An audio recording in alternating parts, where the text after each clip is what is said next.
இது hello friends, இன்னைக்கு நம்ம வீட்டில் நைட்டு ஃபிஷ் குழம்புக்காக இப்போ ரெடி பண்ணுறோம். இது ஃபிஷ்ஷு, இது அதுக்கு தேவையான பொருட்கள்: இஞ்சி, பூண்டு, கருவேப்பிலை, கொத்தமல்லி.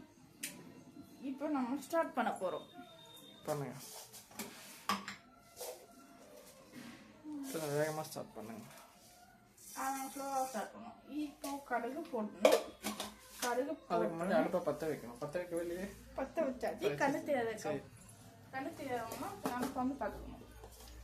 யூடியூப் வீடியோ பேசும்போது ஒழுக்கமாக பேசணும், டீசெண்டாக. நான் அடுப்பு பற்ற வைக்கிறேன், எனக்கு வர சொல்றீங்களா? அதுதான் சொன்னேன். சேனல் பேர் சொல்லுங்க. சேனல் பேர் தாமரை அண்ட் சர்க்கரை, தாமரை சர்க்கரைன்னு போட்டு யூடியூப் சேனல். கடுகு வெடிச்சோடனே சீரகம் போடணும். கடுகு ஜூம் பண்ணி காமி. கடுகு பொரியுது, கொஞ்சோண்டு சீரகம் போடணும். சீரகம் போடணும், வெந்தயம் போடணும். மீடியம் ஃப்ளேமில் வைக்கணும். வெந்தயம் கொஞ்சோண்டு போடணும். செய்கிறது பேர் என்ன பேர்? என்ன ஃபிஷ் குழம்பு, அதாவது மீன் குழம்பு. இங்கிலீஷில் தெரியாமல் தமிழில் மீன் குழம்பு.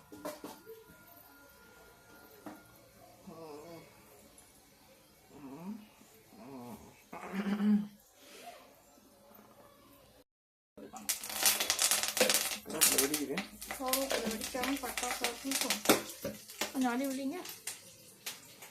இப்போ நம்ம வச்சுட்டு ஆனியன் போடணும்.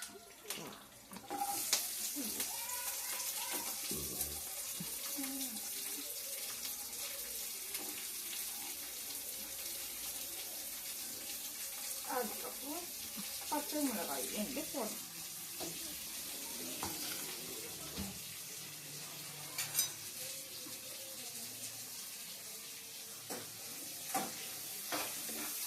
இப்படி வதக்கணும்.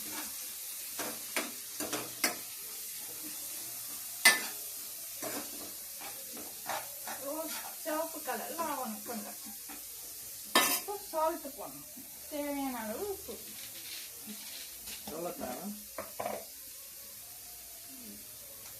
ஓரளவு தேவையான உப்பு போடலாம். உப்பு பத்தலாம் குழம்பு போட்டுக்கலாம்.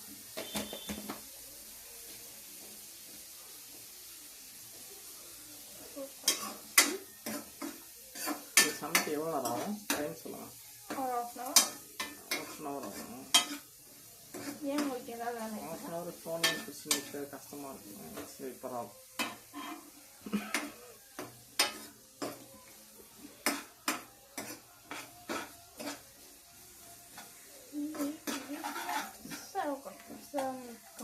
கொஞ்சம் சவுக்கணும். கொஞ்சம் ஐ ஃப்ளேம்.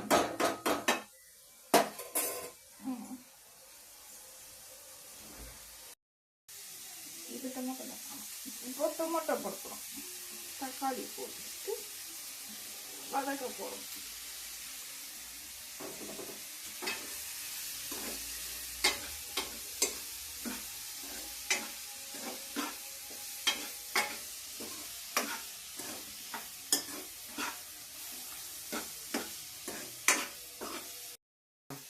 இப்போ கொஞ்ச நேரம் வதங்கணும். அதனால நம்ம மூடி வச்சுட்டு ஸ்லோ பண்ணி வச்சா வதங்கும். நான் சொல்ற மறுபடியும் கொஞ்ச நேரம் வதங்கணும். வதங்குற வரைக்கும் ஸ்லோ பண்ணி அது வரைக்கும் புளி கரைச்சி வச்சுக்கும். மீன் நிறையா இருக்கிறது குழம்புக்கு போகணும். மீனோட பேர் சொல்லுங்க. என்ன மீன் இது? மீன் இது நாக்கு மீன்.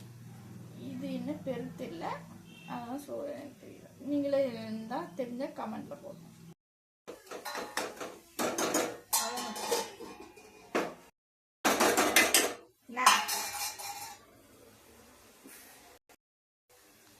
இப்போ மஞ்சத்தூள் போட்டுக்கணும். தேவையான அளவு மஞ்சத்தூள்.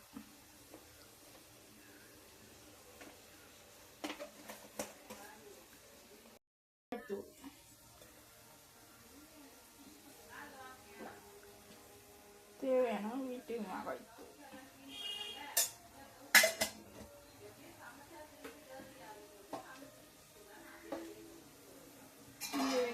மிக்ஸ் பண்ணலாம்.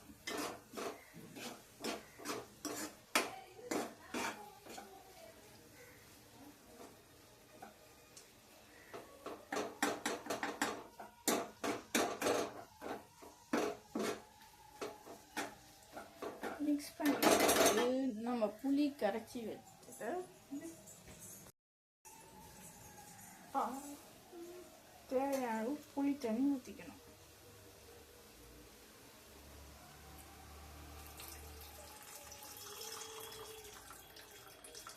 ஊற்றிட்டு கடைசியில் மறுபடியும் செக் பண்ணி ஊற்றிக்கலாம் தேவைப்பட்டோம். இப்போ புளி தண்ணி கிண்டணும்.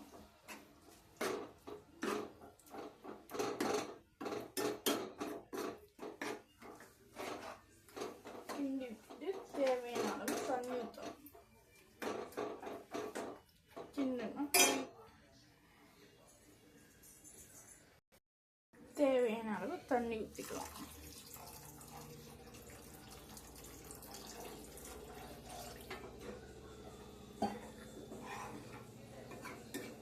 தேவையான தண்ணி ஊற்றி கொதிக்கணும். கொஞ்சம் அடுப்பு ஸ்டவ்வை கொஞ்சம் ஏற்றி வச்சுட்டு கொதிக்கணும். கொதிக்கும் போது லாஸ்ட்டாக மீன் போடணும். ஸோ கொதிக்கும் போது க்ளோஸ் பண்ணணும். இப்போ கொதிச்சிச்சான்னு பார்க்கணும். வந்துட்டு நல்லா கொதிக்கணும். கொதி வரும்போது நல்லா கிண்டி விடணும். நல்லா கிண்டி இப்போ இருக்கிற மீனை இதில் போடணும்.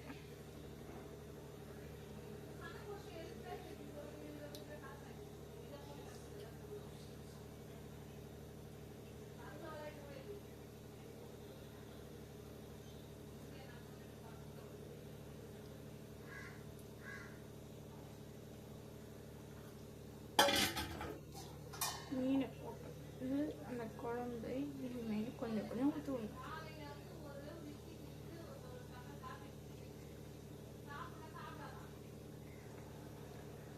விட்டுட்டு நல்லா கொதிக்கணும். மீன் வேகிறதுக்கு வெயிட் பண்ணணும்.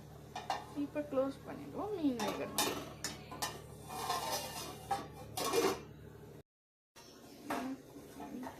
மீன் வெந்துடுச்சு. ஸோ ஃபைனலி கொத்தமல்லி போடணும். கொத்தமல்லி தலையை தூவி விட போகிறோம். அப்படியே கிண்டி விட போகிறோம். So finished.